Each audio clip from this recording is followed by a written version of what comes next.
Hello everyone, welcome once again to my video where I'm going to take you through the climate risk assessment process. Of course, this is a continuation from our previous videos where we looked at different ways of assessing vulnerability and the processes we can go through. So from that video here, now we want to go through the climate risk assessment process, the different steps we go through. Once again, my name is John Sekajigo. I'm a lecturer at Mountains of the Moon University in the Faculty of Agriculture and Environmental Sciences, Department of Environment, Natural Resources and Tourism. So today we tackle climate change risk assessment. We look at the different steps that we go through to understand the risk or to assess the risk and be able to come up with risk management strategies. So to begin with, this process of course begins with the climate analysis itself. Okay, in which information about the present area, of course, specific climate is analyzed. Okay, it includes, of course, the trend analysis and predicting the future and the current climate changes. Okay, and therefore, on the other hand, also be able to identify, of course, the current and the future or potential impacts of climate change and those risks associated with these changes. So it involves the climate analysis at the beginning, of course, understanding the current climate, the current trend of change, how it has been changing, how it is changing, and how it is likely to change in the future. So before we go into all the other risk assessments, to understand what it is, we need to understand first of all the climate itself, how it is, analyze how it has been changing, how it is changing, and the trend it is likely to take. Okay, have scenarios, and then once we have analyzed the climate very well, we are going to understand the risk and impacts. Okay, we're going to identifying those elements that are exposed and they are at risk and the likely impact of these changes on these particular elements. So this identification of the current and potential impacts is done with the associated risks, and this should be based on both observed and predicted changes. Okay, because after this, of course, decisions support systems is done, of course, to look at the institution and policy capacities, the existing research that are supposed to inform the risk management and capacity building process. Okay, so you've done the climate analysis, you've understood the current trend of climate change and how it is likely to change in the future. You've looked at now you look at the risk and the impact it is likely to have on the different exposed elements. You understand what is exposed, what is likely to be affected, how it is likely to be affected by the different scenarios. Assuming a certain climate change scenario happens, what is likely to be affected, what is at risk, and what is that amount of risk that we are likely to suffer if these impacts eventually happen. And once we have understood that, we go into what we call the decision analysis and support system. Okay, of course, analyzing how do we manage and who can do what and where would we touch, which strategies do we use. You do into all the that analysis, and this should lead that into what we call the institutional, legal, and policy assessment. Under which frameworks can we be able to do all this analysis and impact mitigation and adaptation or to this climate change? Okay, do we have the legal and the policy framework that can handle this? Do we have the resources that we need to do this? We have the institutions that we need. For example, here in Uganda, that's why you have, of course, the National Environment Management Authority. That's why you have the Uganda Meteorology Authority that is dealing with weather. But then you have the Office of the Prime Minister with the Ministry for Disaster Preparedness that is supposed to be able to coordinate all these responses and assessment of the risk and vulnerabilities.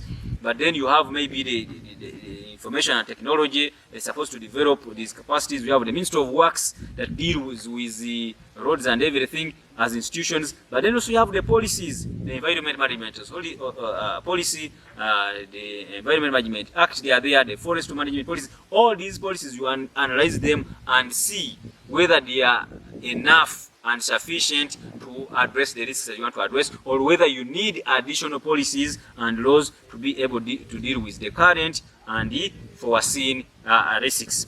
And once you've done that, we go into the capacity needs analysis and development. You may have the institutions, yes, but you have the capacity, the people who are in these offices capable of handling the tasks that you want to do. If yes, you are good to go. If no, then you need to plan on how to you are going to build the capacity and develop it. Excuse me. So capacity needs analysis and development is very important. Okay. And then when you do this, you start always do the monitoring and evaluation and see how you are doing. And therefore, this makes the whole process a cyclic process. Okay, you go into the climate analysis, see the way it is changing, is how it is changing is the way you had predicted it. Sometimes you predict it to change, maybe to be increasing maybe by 0.01 degrees per decade, and then maybe it changes more rapidly. Okay, or sometimes you predict that in 20 years it will have increased by maybe 1.5, and then it increases by 2, or it increases by less. So you reanalyze, you again look at exposure, because we said it keeps on changing. If the population was maybe 45 million for Uganda, in the next 15-20 years it may be 80. So the exposure has changed, the impact will be different, the vulnerabilities have changed. So you need to make new decisions. Maybe the laws you have and the institutions are no longer sufficient. You need to build new capacity. Some people will have left offices and the new people will have taken over office. So it makes the whole risk assessment process a cyclic process, and you need to continue updating it, updating the frameworks, and updating the methods, updating the approaches, because also the needs and development requirements keep on changing. Okay? So this is very important to note, that you don't do one assessment and we have done it. You have to keep on changing, updating it and understanding what are these dynamic variables, how they are playing over time. So here I want to present to you the climate change risk assessment process and framework, of course using the Commonwealth of Australia 2006 framework. Excuse me. They have developed a very good framework and a stepwise process of assessing climate change risk.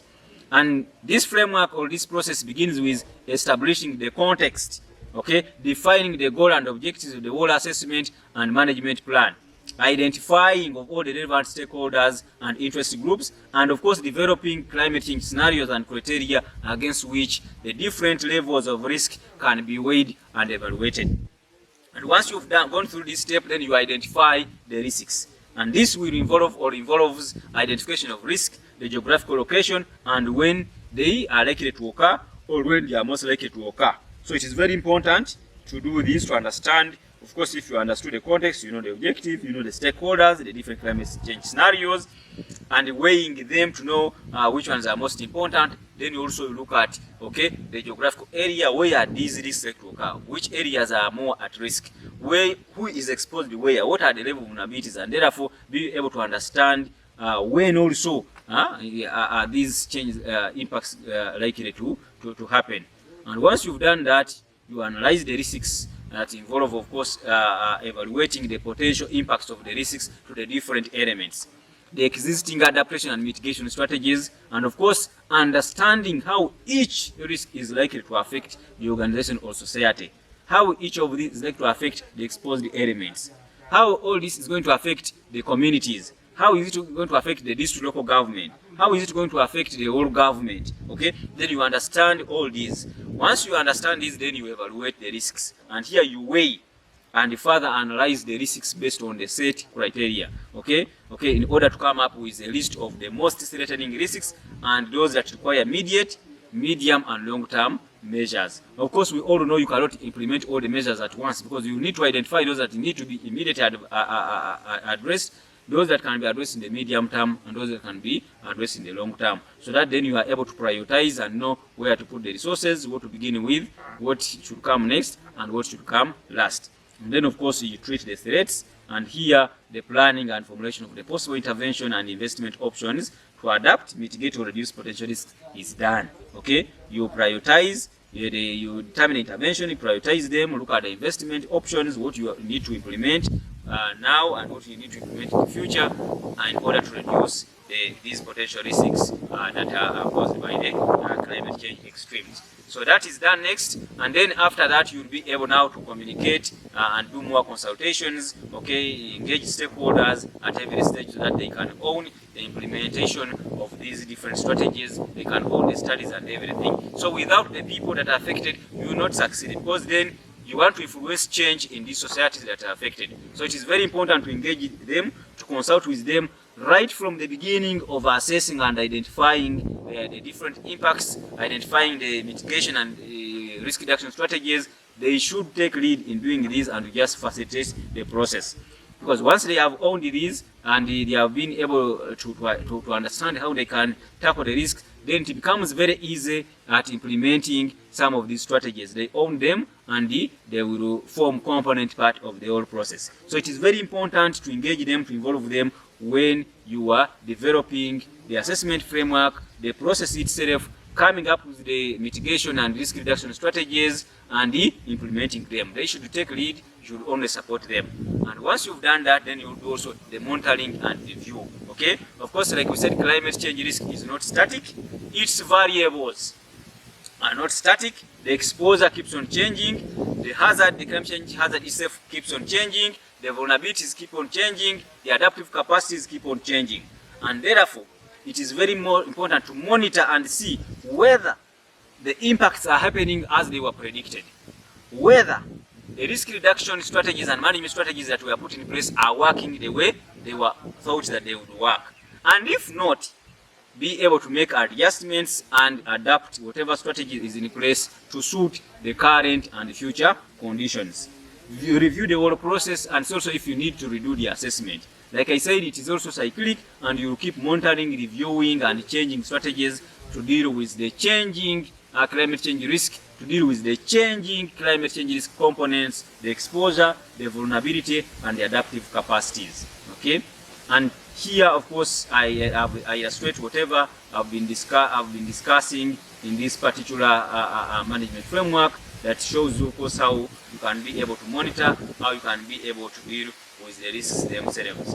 I want to thank you for listening to me in this video, and I want to encourage you to look up my next video where I will be now tackling climate change risk adaptation strategies or management strategies. Having understood the risk itself, you have assessed, you have proposed different strategies, then what are these risk reduction strategies that one needs to tackle, that one needs to understand, or that are capable of addressing some of these climate change risks or reducing the climate change risk in different frameworks, in different societies, in different countries, but also that differ to different costs. Thank you very much for watching.